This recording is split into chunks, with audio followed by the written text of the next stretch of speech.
And in terms, I suppose, of goals and for people, the system previously we would have had different supports in different locations around identifying goals and working for goals.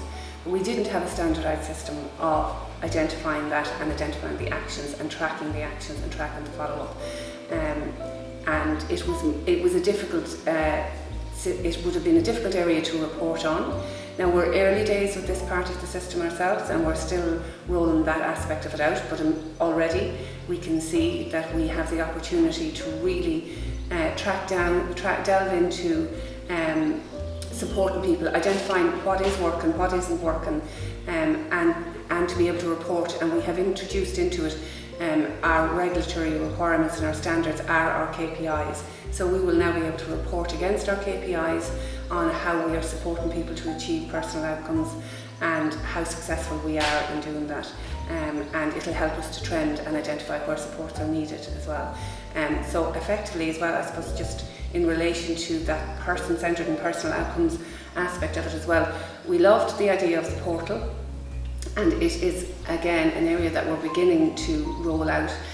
So one of the aspects of the portal so what we've done most recently is we've rolled out the holistic needs assessment, the personal support plan, the risk assessment. So we have that sort of core module, and now we're going to roll out the portal and the access to the portal for people, because they can see directly their care plans. So prior to this, they wouldn't have had a whole lot of data on it.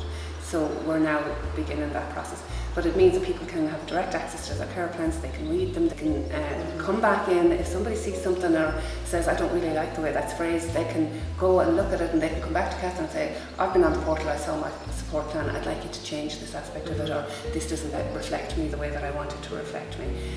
So it's really positive in that regard, and I suppose it's allowed us to introduce a holistic needs assessment. So we start with about me, my home, relationships, connections.